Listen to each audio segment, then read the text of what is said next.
My name is Westley Johnson, and I want to welcome you to another edition of Soulivity Live. Hey, my sister, how are you? It's the lens, right? Yeah. we might need some more wine for this. So, let's get this party started, y'all. Hey, my sister, mademoiselle. That is the most amazing introduction I have ever heard. Oh.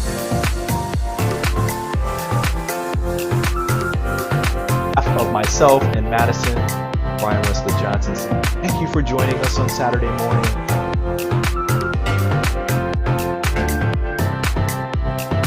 You a life full of passion, purpose, and high quality living. See you next time. Bye.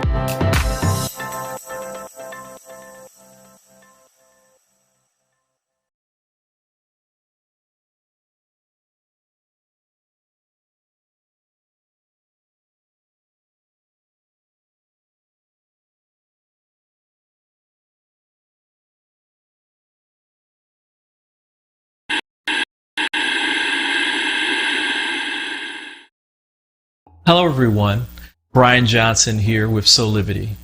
Listen, I want to welcome you to a very special program that we created just for you to say thank you. Thank you for the years of support and for standing by Soulivity Magazine as we support you and you becoming the best person and living your best life. We're going to continue to do it, and we want you to live this life in every single moment. As I think about everything that we've done over the last few years, one of my most important and rewarding experiences, I would say, has been to host our Soulivity Live specials. You know, we have over 75 of them over the last few years. And, you know, I've interviewed celebrities, I've interviewed authors and thought leaders and just purely just inspirational people. And I can't wait to do more. Yes, and we're going to do more. So, you know, we've got a lot more new content coming out in the next year and can't wait to share it with you.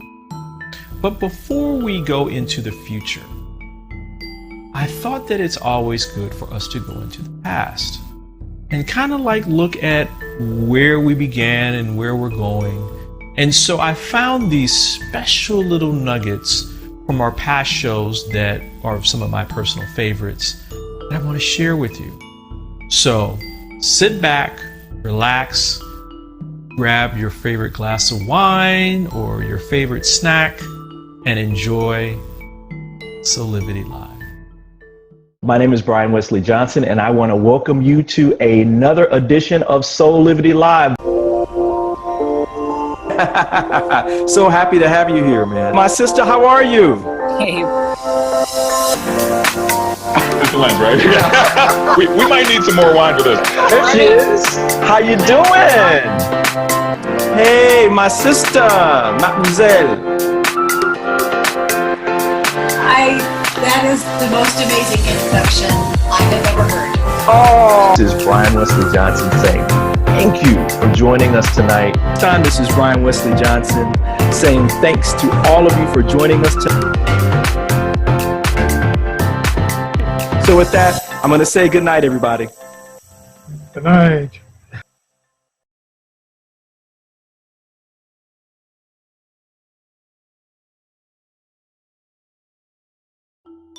So let's kick our special off with a clip with one of our interviews from 2017. This is a clip with actress Jade Tailor, a beautiful and wonderful person that I was introduced to in 2017 who is purely magical. And she, at that time, was part of Sci-Fi Channel's The Magicians. The series was a hit, and I got a chance to just talk to her about her journey and where things were going in her life. And so the interview kind of strayed into, at that time, what was an important issue, which was the Me Too movement. And I'll just let the clip speak for itself. Where do I begin?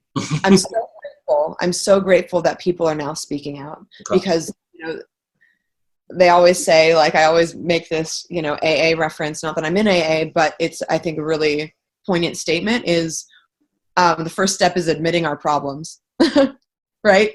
So the first step is admitting it. The first step is speaking out. The first step is awareness, and speaking is the first step in healing. Right. And so I'm beyond grateful that we are now in a place where people are speaking out about it. People are, like, actually dealing with the repercussions of their actions for the first time. Right. I mean, I was on set the other day. This was so crazy. So I was on set the other day. We were in one of these elaborate sets, and we're on this huge, like, throne bed. I'm on one side of it looking at my camera because I was doing this silly recording thing.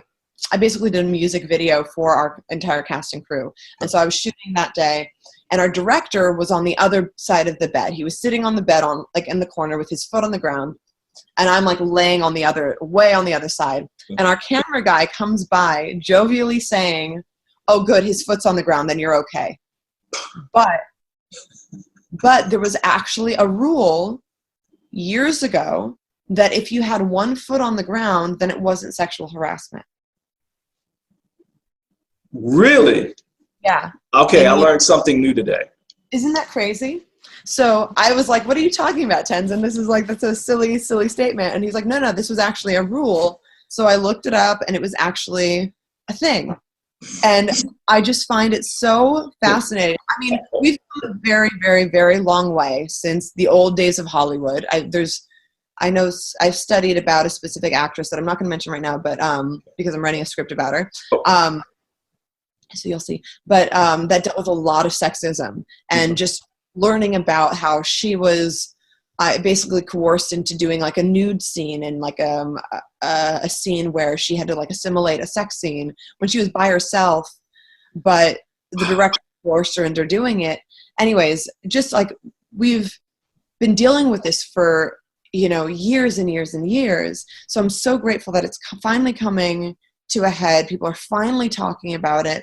But I also think there's a little bit of an issue right now with victimization. And so this is where the controversial statement comes in. Right. I see where you're going. Go for it. Yeah, so there's a couple things. One,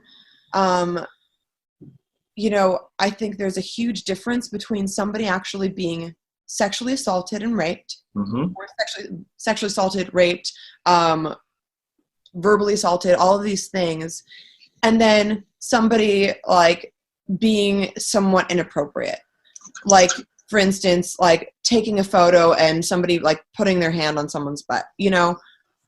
Okay. I think, yes, that's absolutely inappropriate, and that should not happen. Right. Yet, I think some people are coming forward and saying things like, it ruined my life for, like, a little photo like that happening. Yes, I should be reprimanded for it. Right. But I don't want women to be victimizing themselves to the point where they're not accredited and they're not taken seriously for these accusations. Okay. And I think there's a fine line there.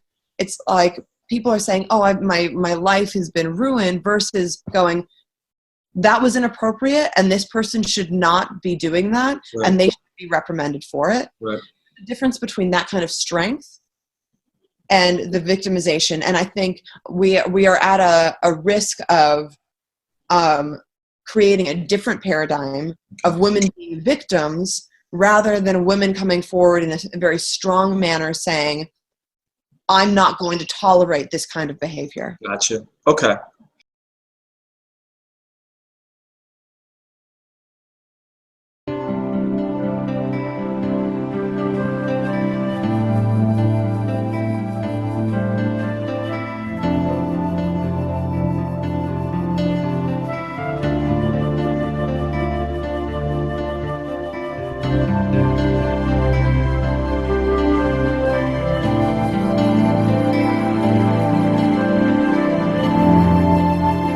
Watch Live with Jesse and Melva right here on Soulivity TV every Sunday at 5:30 Eastern.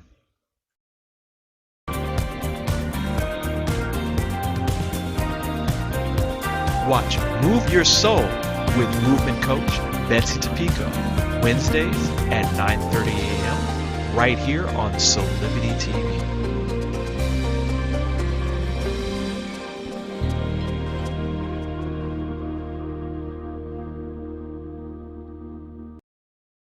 Soulivity Magazine and Beyond Words Publishing want to remind you about the importance of continuing to follow public health guidelines to protect yourself, your loved ones, and your community.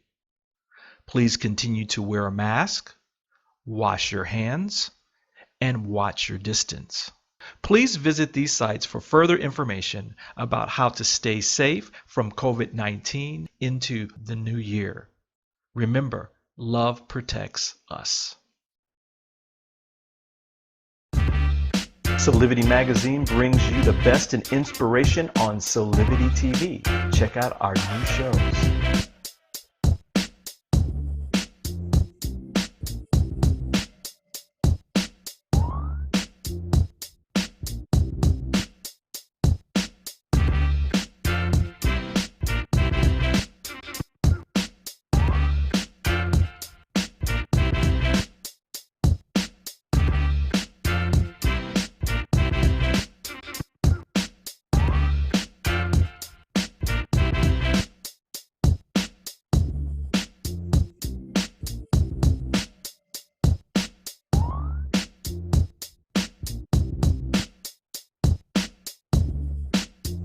Mark your calendars for Soulivity Magazine shows by going to soulivity.com now.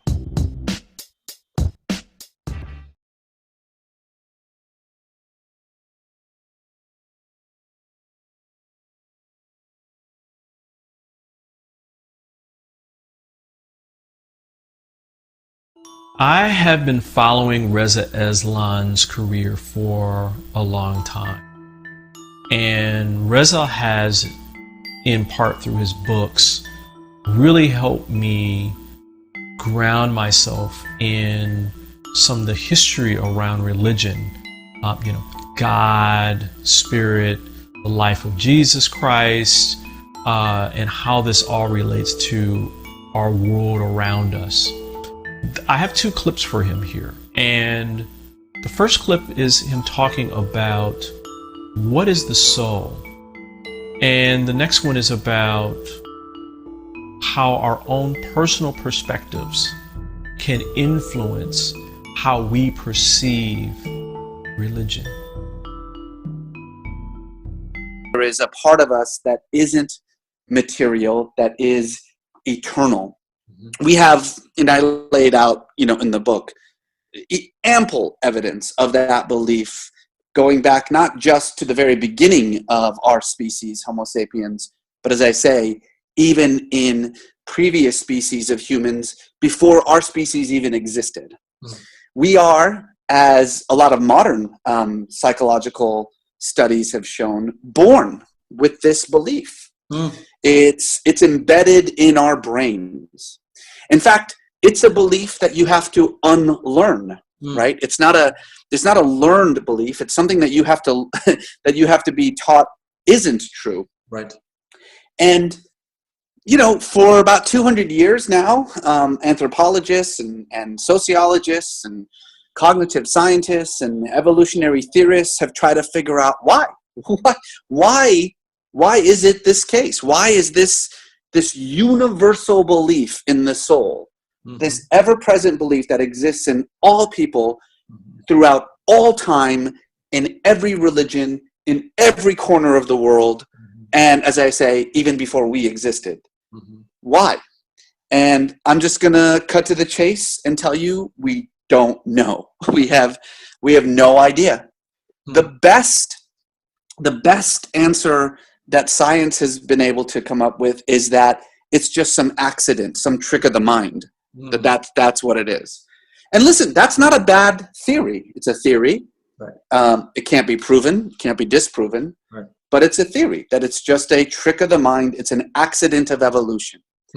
I guess what I'm arguing is that an equally good theory is that it's not an accident, that it's deliberate, that it's by design, that this is who we are, that we are meant to believe that there is something beyond the material realm, and that it's embedded in our brains.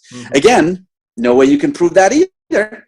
And so it's all just, it comes down to the individual and what the individual, him or herself, believes. But what cannot be denied is the universal nature of this belief. It's our first belief, and it's our most comprehensive, most universal belief, and it is a belief that we are increasingly recognizing we're born with.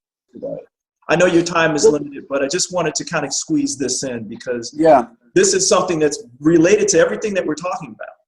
And sure is. I can't in good consciousness not talk about it. So, well, look, if we have this compulsion to conceive of God as a divine being who looks and thinks and acts and feels like we do, then what that means is that we create a God who basically becomes a projection of our biases and our bigotries, our virtues and our vices.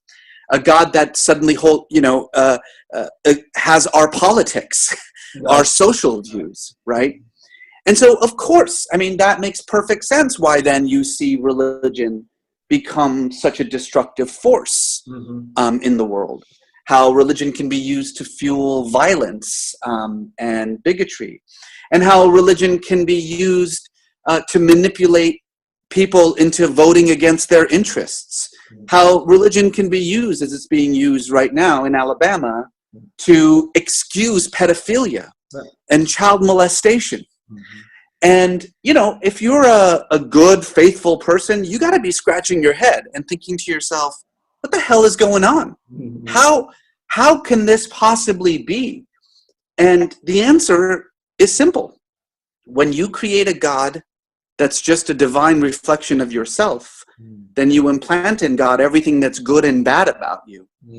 And so we then we construct these religions based on our own strengths and our own weaknesses. And so, there's a lot of ways to get around this. There's ways to, I think, promote peaceful interpretations of religion and for people of faith to make their voices heard and to drown out those who use faith for evil purposes. But in the end, it all comes back to this cognitive impulse that we've been talking about all along. And so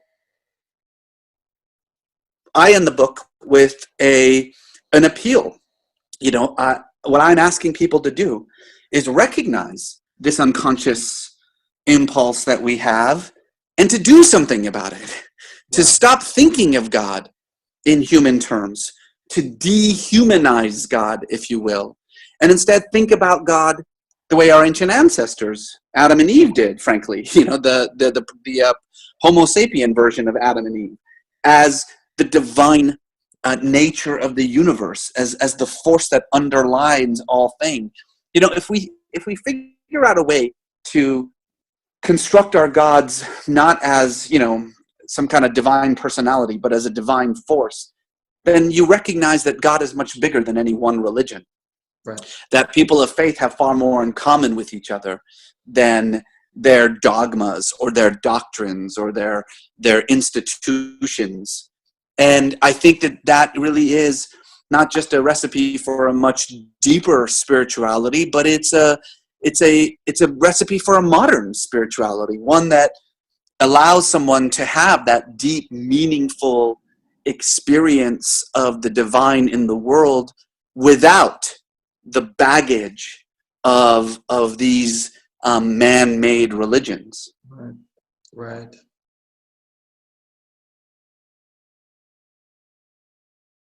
Some people have a posture in which the shoulders round. Some people have a belly that came from long hours working in a computer.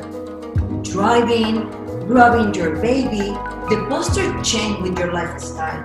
So we have to reprogram our posture in order to have a better lifestyle. So what is important here to know? Our core, the house of our body, with the roof here, the diaphragm, with the belly floor that is the ground, and the whole core muscles are the walls of the house, have to work properly in order to have a good posture and a good movement. Watch Body Fit with Alexa Marine every Monday and Thursday at 9 a.m. right here on Soulivity TV.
So one of the common things people say about autistic children is about hand flapping. And you may call it whatever you like, you may call it distracting, you may call it off-putting, but one thing it certainly is completely and utterly harmless. This is the problem with the autism awareness training that a lot of people do, is that they make people aware of this hand flapping, or whether it's moving from side to side, or clapping hands, or cracking fingers, or scratching beards, although nobody will be doing that at school. But at the same time, it's all completely and utterly harmless. And unbeknownst to teachers or professionals or whoever, people are trying to bring autistic children into line with everyone else. And at Neurodiversity Training International, that's not what we're about. The key is acceptance.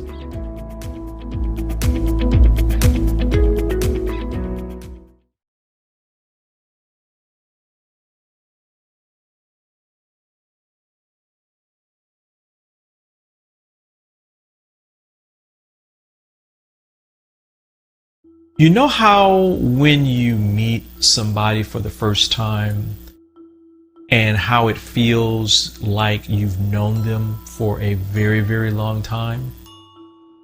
That's how it was when I met Geneva Carr during the show. Amazing personality, amazing person, very insightful. And though we talked about different things, there was one special thing that she brought up around living your life and being authentic. Geneva had a major choice to make in her career, and she decided to make a choice that where she wanted to live from her heart. So enjoy this little nugget from her. As I was doing my homework on you, you had an experience with Helen Mirren, right? Where did you have that experience with her? Well, let me get you something. This is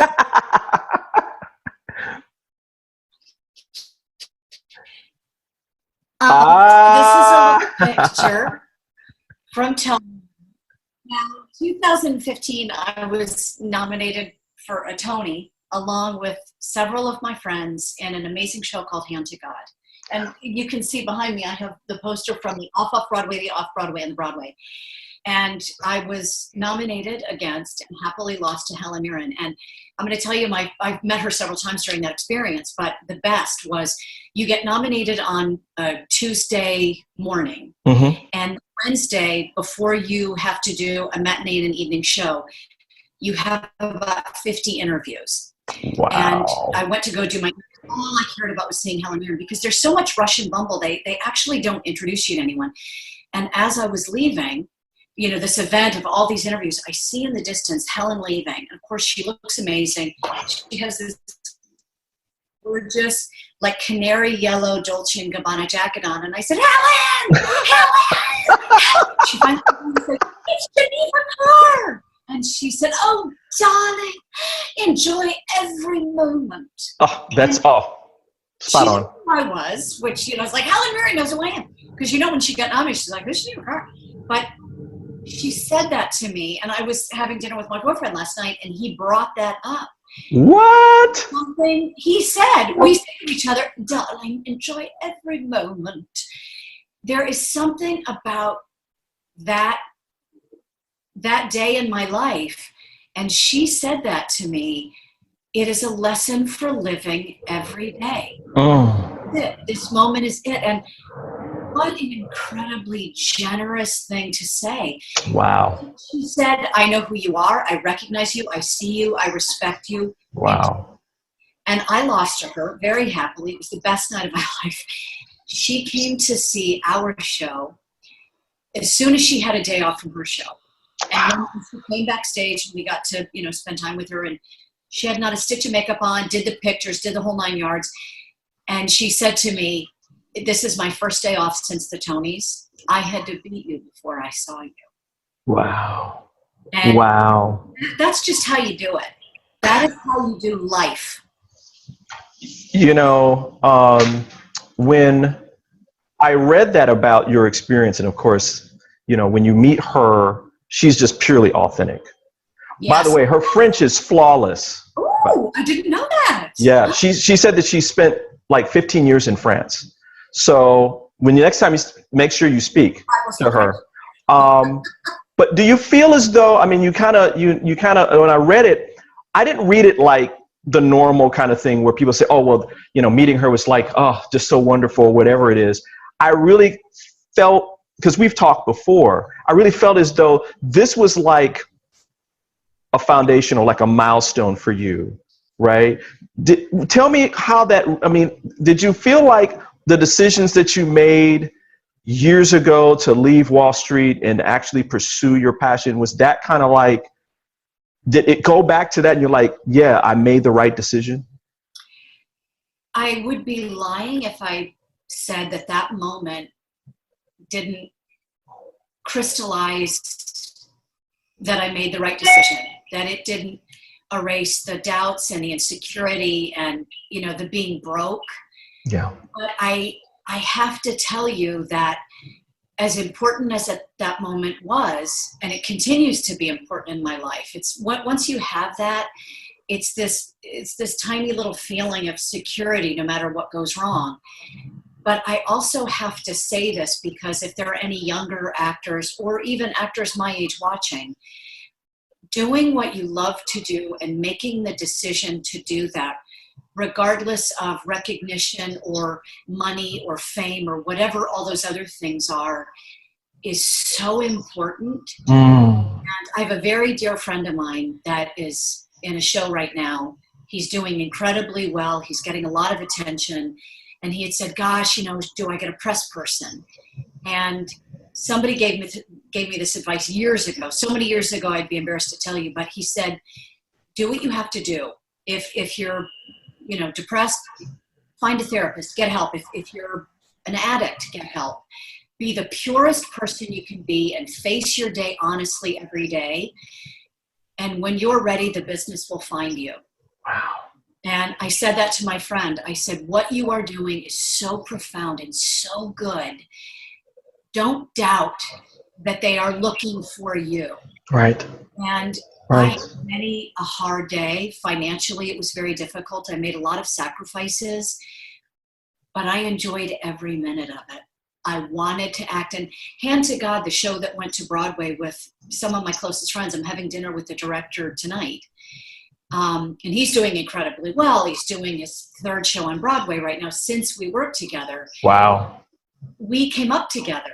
You know, we were just people making plays. We were, some of us young, some of us not as young as we like to be, Right. making great plays, and people were coming to see it. And when we started Hand of God, 74 people was the size of the house. Wow. And when we ended up, it ended up being almost 900 in the house. And wow, all of that experience was good. If you love what you do, you don't say, well, I have to go to work. I get to go to work. I get to go to bowl right now. And I know that everything I've done up to my life now led to this job. And this job is golden.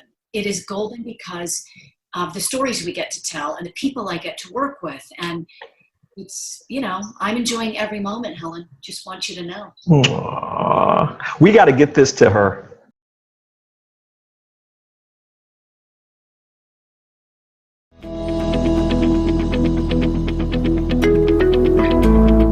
Look up the dictionary and look up the word autism in the dictionary. And this is the definition that you'll get. It is a neurodevelopmental disorder characterized by obsessive and repetitive behaviors. And what a horrible definition that is, because we're so much more than that. What I would love is for the definition of autism to be changed, because it's so negative. As a child and a young man, whenever you look up words like this and you think, gosh, this is me, it doesn't really leave you with a great feeling, does it? I think it's time for that to change, don't you? What about the more positive things that autism brings? The passion, the drive, the desire. I mean, all you need to do is look up on the internet, autistic individuals. Without us, I'm pretty sure we'd probably still be living in caves and spearing fish for dinner.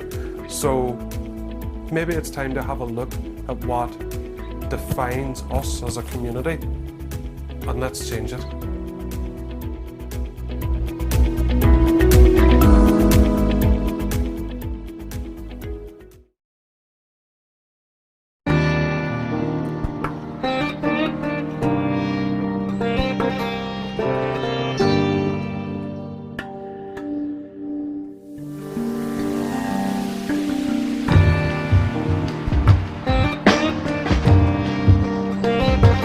Watch Beauty and Gratitude with your host D'Angelo Thompson every Friday at 8 p.m. right here on Soulivity TV. Soulivity Magazine and Beyond Words Publishing want to remind you about the importance of continuing to follow public health guidelines to protect yourself, your loved ones, and your community. Please continue to wear a mask, wash your hands, and watch your distance. Please visit these sites for further information about how to stay safe from COVID-19 into the new year. Remember, love protects us.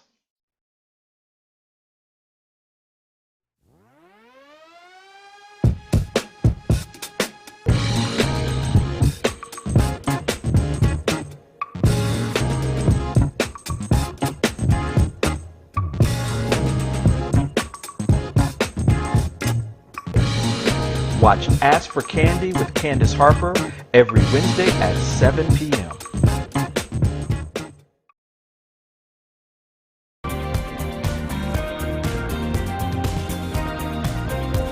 Watch Move Your Soul with movement coach Betsy Tapico, Wednesdays at 9:30 a.m. right here on Soulivity TV.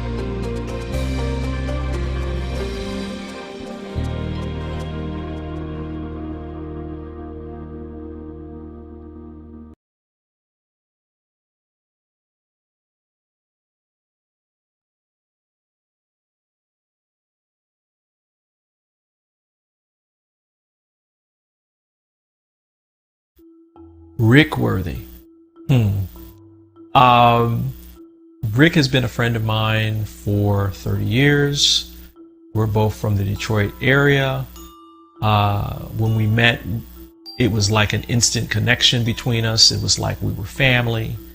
And when I got the chance to interview him, I learned so much more about him that I didn't even know, even though we had known each other for that long. In these next couple of clips, he talks about the importance of perfecting your craft. As an actor, that's especially important, but I thought it was important for each of us to really take note of in our own lives. So enjoy. Brian, I can't tell you how many times I've been to parties or Oscar parties or this or that, and someone walks out on the red carpet, and then the person I'm standing next to just very casually says, "Oh, I think I want to be an actor. You know, I would love to look like that. You know, or how hard could it be? Or I think I'll you know, maybe, you know, try to, you know, get some headshots and get an agent." And Right, like it's like it's like that. Like it's as if it were as simple as walking into a grocery market and, you know, picking up a can of, you know, spaghetti or pasta or something, or soup or something. Oh, I think I'll do it. Tell us the truth. Tell us the truth. I mean, like, give us a little bit of. I mean, we've talked a little bit, but tell me. I mean, because we talked about empathy, right? And that's like one of the actor's greatest tools. Yes. But tell me a little bit more about that. Let's pull that string a little bit around, like, what does it mean? What is the work? What is the work ethic? I mean, because I remember we were talking at the end of filming of season 3. Right. The cast was working, and I'm talking about the full cast. Right. Was working their tails off to all make day. You know, to make sure that season 3, number 1, was the highest quality. Right. Right. And then 2, that it hit the deadlines that you guys have set for yourselves. Right. I don't think that people. I think a lot of people don't know what it's like to not only be an actor. Doesn't matter, theater, television, film, and I think a lot of people don't understand the work that it takes to create a television series or a film, regardless of whether or not it's a feature film or a short film. It takes a lot of work. And first, to become an actor, you know, you have to know in your heart that that's who you are and what you are. I often look at myself as well, it's not what I do for a living so much as that's who I am. Yeah. You know, and a lot of people say that, you know. Oprah Winfrey's often said that, you know, this is just who I am, it's what I do. Sometimes it doesn't really feel like work, because that's when you know you're doing the right thing, you know. And as Garcelle brilliantly said on your show this week, she said, if you're just there to get a paycheck, then you need to really rethink why you are calling yourself an actor. You know, so you need to know that that's what you are, or who you are, and that's what you love.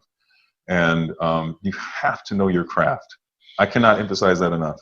You know, it's not a matter of just showing up in Hollywood and getting an agent. You know, and I'm here, and here I am. Hire me. You know, and I've met, you know, a lot of people like that. You know, of all ages too, not just young people. So I come from theater. I have been on stage in front of hundreds of people, 20 people, 5 people.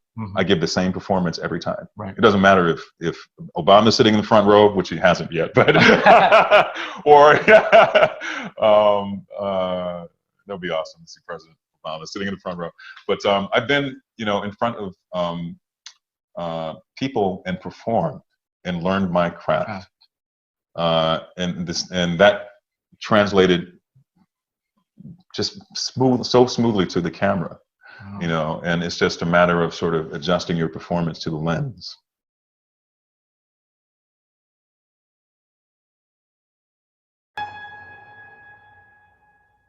Have you ever asked the question, if I was to be anything, what would I be? Regardless of money, regardless of status, beyond popularity and fame, living your passion, feeling your life has purpose. Soulivity is a space to nurture that which lives in all of us. A place where work can become play, and doing what we love creates the dreams of a lifetime.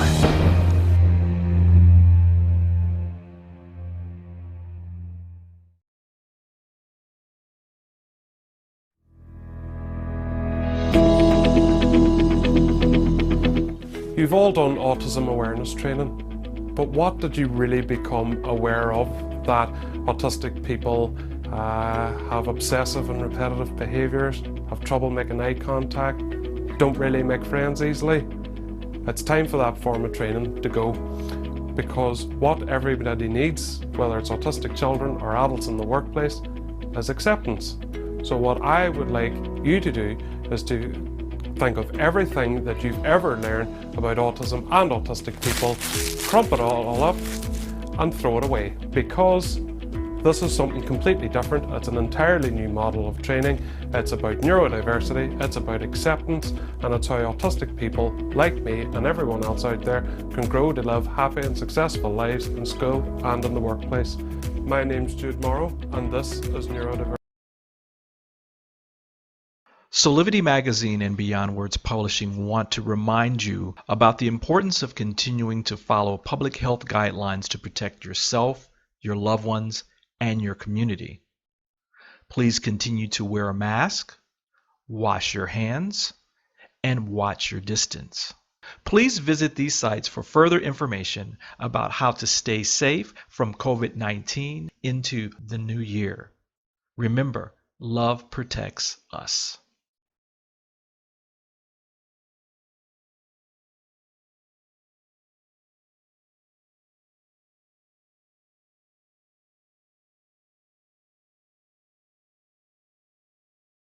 One of the highlights of Soulivity Live was to interview Garcelle Beauvais.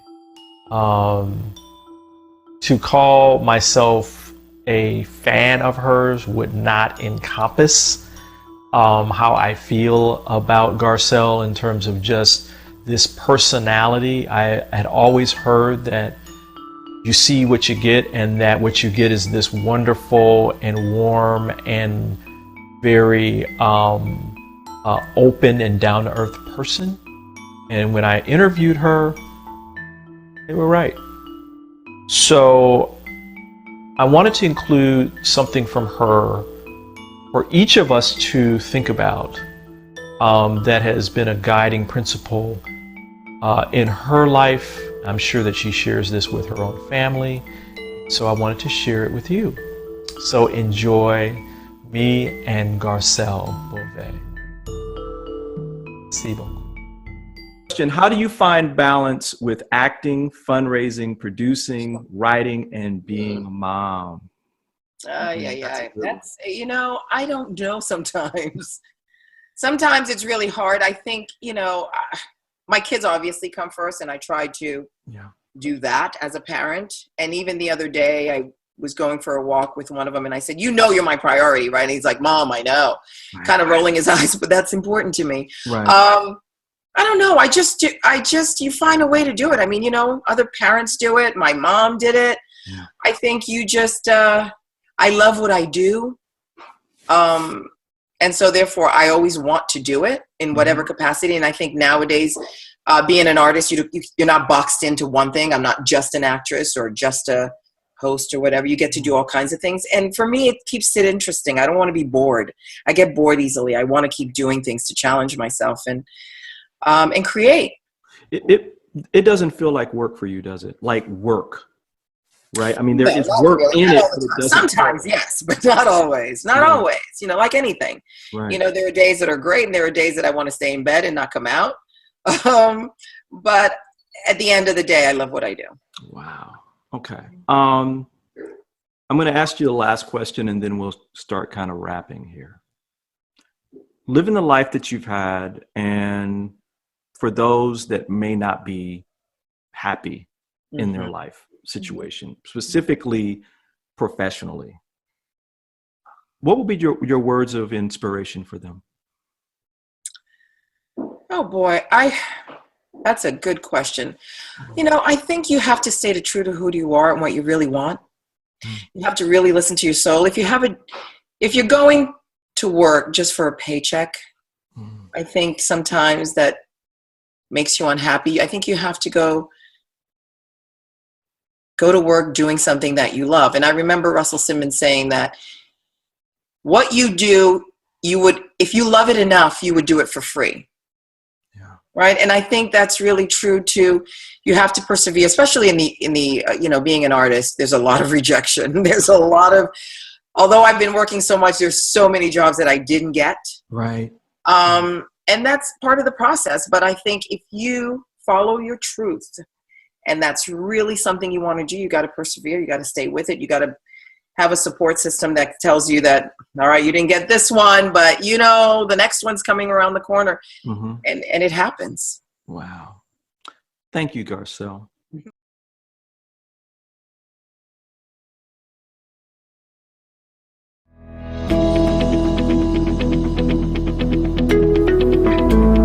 Maybe not so much in the UK and Ireland, but certainly in the United States, I would find that a lot of people use the word autism to describe someone who has an intellectual disability.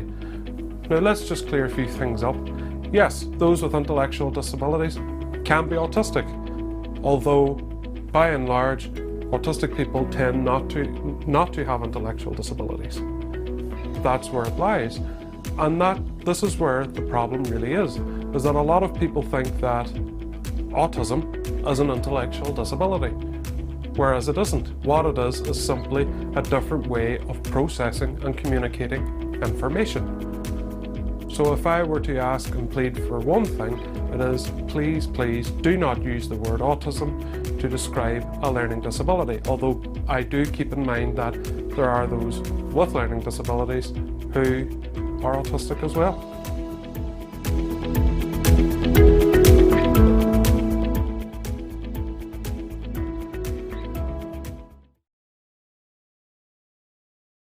Soulivity Magazine and Beyond Words Publishing want to remind you about the importance of continuing to follow public health guidelines to protect yourself, your loved ones, and your community. Please continue to wear a mask, wash your hands, and watch your distance. Please visit these sites for further information about how to stay safe from COVID-19 into the new year. Remember, love protects us. Well, thank you for joining us. I hope that these special little nuggets sit with you well as you move into the next days of your life. I hope that you will continue to perfect your own crafts and, move into your own journeys with passion, purpose, and great quality living. We will be here to support you along the way. Until next time and until our next show, I want to say thank you for everything and